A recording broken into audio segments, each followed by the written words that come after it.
کہ یہ 10 منٹ جو آج میں نے لگائے ہیں نیند سے بیدار ہو کر نماز فجر پڑھنے کے لیے، وہ نکلے نہیں ہیں بلکہ قیامت میں مجھے واپس ملنے والے ہیں. تو پھر وہ موسم کی پرواہ نہیں کرتا، ٹھنڈ کی پرواہ نہیں کرتا، پانی کی پرواہ نہیں کرتا، اپنے آپ کو اللہ کی راہ میں پیش کرنے کے لیے دوڑتا ہے، تیار ہوتا ہے، کیونکہ اس کو اس بات پہ یقین ہوتا ہے کہ آج جو میں وقت اللہ کے لیے دے رہا ہوں، یقینی طور پر یہ وقت مجھے قیامت کے دن واپس ملنے والا ہے. آج کسی سے کہیے زکوٰۃ واجب ہے، وہ کہے گا کہ حکومت کی زکوٰۃ ہی ہم برابر نہیں دیتے تو اللہ کی زکوٰۃ کون دے؟ ہم نے کہا زکوٰۃ نہیں، زکوٰۃ کے بعد خمس بھی واجب ہے. کہا میں تو نماز نہیں پڑھتا ہوں، تو خمس کی بات آپ کیا کر رہے ہیں؟ یہ بات اس لیے کہ ہمارا ایمان، ہمارا عقیدہ توحید پر، روز قیامت پر کمزور ہے. اگر ہماری توحید مستحکم ہو، اللہ کی بات پر یقین ہو، اس کے وعدے کو اگر ہم قبول کرتے ہیں کہ وہ کہہ رہا ہے کہ مثل الذین ينفقون اموالهم فی سبیل اللہ کمثل حبۃ انبتت سبع سنابل فی کل سنبلۃ مئۃ حبہ واللہ یضاعف لمن یشاء واللہ واسع علیم. کہ جو بندہ اپنے مال کو اللہ کی راہ میں دے دیتا ہے، ہم اس کو ایک ایسی جزا دیتے ہیں کہ جیسے آپ نے زمین پر ایک بیج بویا جس سے 7 بالیاں ہوگی، ہر بالی میں 100 دانے تھے، گویا اللہ نے اس کی نیکی کو 700 ٹائمز ملٹیپلائی کر دیا ہے. اس کا مطلب یہ ہوا جس کو قرآن مجید کی آیت معلوم ہے، وہ مطلب سمجھتا ہے، ٹرانسلیشن پڑھ چکا ہے، اللہ پر یقین ہے، قیامت کے روز پر یقین ہے، وہ انسان پھر اتنا سننے کے بعد، سمجھنے کے بعد نیکی سے فرار اختیار نہیں کر سکتا. یہ باتیں فقط اس لیے ہیں کہ روز جزا پر، پروردگار پر ہماری یقین کمزور ہے. جس کے دل کو یقین ہو جاتا ہے کہ جو کچھ ہمارے پاس ہے وہ مٹ جائے گا، مگر اللہ کی راہ میں لگا دیں گے تو وہ مٹنے سے بچ جائے گا، تو وہ خود دینے پر تیار ہو جاتا ہے. بس یہی لینے کا جذبہ تھا جو یزید کو یزید بنا رہا تھا، اور وہ دینے کا جذبہ تھا جو حسین کو حسین بنا رہا تھا. عزیزان گرامی، یزید کے پاس کیا نہیں تھا؟ تخت ملا، اس نے کہا تاج بھی چاہیے. تاج ملا، کہا لشکر چاہیے. لشکر ملا، کہا حکومت چاہیے.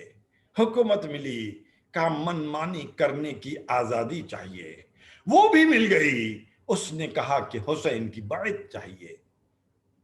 گویا انفرادی برائی سے لے کر اجتماعی برائی تک یہ لینے کا جذبہ تھا جو یزید کو یزید بنا رہا تھا. ورنہ جس انسان کو ہر قسم کی سہولتیں مل چکی تھی، لشکر بھی تھا، تخت و تاج بھی تھا، سپاہی بھی تھے، مال بھی تھا، دولت بھی تھی، حکومت تھی، اتنی بڑی حکومت تھی کہ اس زمانے کی بڑی بڑی حکومتوں میں حکومت یزید کا شمار ہوتا تھا. اتنی عظیم حکومت پانے کے بعد بھی اگر اکیلے حسین یزید کی بیعت نہ کیے ہوتے تو وہ خاموش بیٹھ جاتا. مگر نہیں، یہ لینے کا جذبہ تھا جو یزید کو یزید بناتا جا رہا تھا. اور حسین کربلا میں لینے نہیں آئے تھے، دینے آئے تھے. ہر کے لشکر نے کہا حسین سپاہی پیاسے ہیں، کہ دریا لے لے. ابن زیاد نے کہا کہ حسین 2 محرم کو آپ نے خیمے نصب کیے ہیں، یہ خیموں کو ہٹانا پڑے گا، کہ فرات لے لے. نوفل کی آواز آئی کہ حسین عباس کے شانے چاہیے، کہا لے لے. سنان نے پکارا کہ علی اکبر کا سینہ چاہیے، کہا لے لے. ہرملا نے آواز دی کہ حسین علی اصغر کا گلا چاہیے، کہا لے لے. عمر سعد نے پکارا کہ حسین تمہارا سر چاہیے، کہا لے لے. اس کے بعد کیا کہوں؟ لشکر سے آواز ہے حسین زینب کی چادر چاہیے، سکینہ کے گوشوارے چاہیے۔ یہ دینے کا جذبہ تھا جو لشکر یزید کو یزید بناتا جا رہا تھا، اور یہ دینے کا جذبہ تھا جو حسین کو حسین بناتا جا رہا تھا۔ بس عزیزان گرامی، اللہ آپ کو اس مختصر سی عبادت کا اجر کثیر عطا فرمائیں۔ پرسہ دیتے ہیں کس کو؟ کس کا؟ ہمارے لیے تو کافی ہے کہ کوئی ایک واقع غم بیان کریں، آنکھیں نم ہو جائیں تو ہم سمجھتے ہیں کہ ہم نے حق ادا کر دیا، ہماری عزاداری قبول ہو گئی۔ کس کا ماتم کریں، کس کا ذکر کریں، کس کے مصائب پڑھیں؟ میں اکثر ایک جملہ کہتا ہوں، شہید کی شہادت پڑھنا آسان کام ہے، غریب کی غربت کو بیان کرنا مشکل کام ہے۔ اور پھر کس کی غربت کو بیان کریں؟ سکینہ کی غربت کو، جسے کربلا سے کوفہ، کوفے سے شام تک کبھی پانی بھی نہیں میسر ہوا۔ اس زینب کی غربت کو جو زندان شام میں بیٹھ کر نماز پڑھ رہی تھی تو سید سجاد کو تعجب ہوا کہ پھوپھی اماں یہ کیا ماجرا ہے کہ میں نے دیکھا ہے کہ آپ بیٹھ کر نماز پڑھ رہی ہیں۔ بیوی جواب دیتی ہیں کہ سید سجاد قیدیوں کے لیے جو کھانا آتا ہے وہ اتنا کم ہوتا ہے کہ بچوں کو کھانا کھلانے کے بعد اس میں پھر کوئی غذا باقی نہیں رہتی، اس لیے کہ جسم میں اب طاقت نہیں رہی کہ زینب کھڑے ہو کر نماز پڑھ سکے۔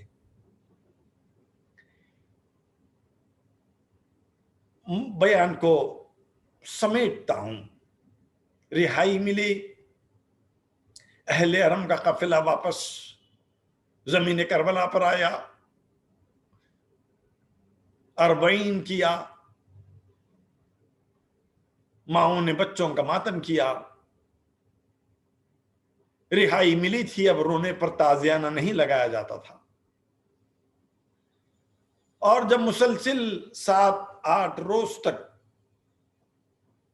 ماتم برپا رہا تو قافلے اہل حرم کربلا سے نکلنے کی تیاری کرنے لگا۔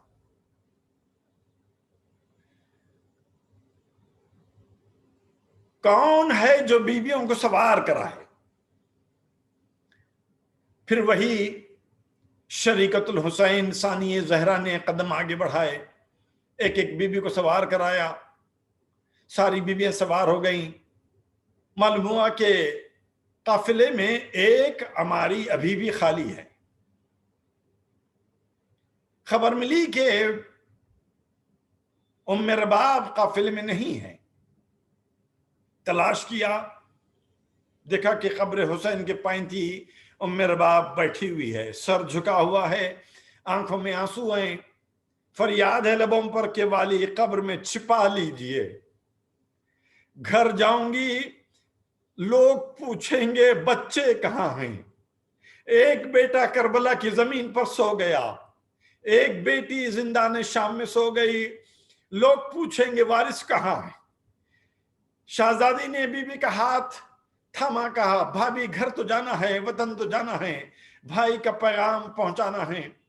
قبر سے اٹھی، اٹھتے اٹھتے دیکھا کہ ایک مرتبہ قافلہ 11ویں محرم کو کربلا سے چلا تھا، کربلا کی جلتی ہوئی زمین پر دھوپ میں لاشیں پڑے ہوئے تھے، لاشوں پر کوئی سایہ نہیں تھا۔ 40 کے بعد قافلہ واپس جا رہا ہے، ذہن میں پھر یہ بات رہ گئی، قبر تو بن گئی مگر قبر پر کوئی سائبہ نہیں ہے۔ تو قبر حسین سے اٹھتے اٹھتے ام رباب نے وعدہ کیا کہ حسین، ام رباب وعدہ کرتی ہے کہ زندگی بھر کبھی سائے میں نہیں بیٹھے گی۔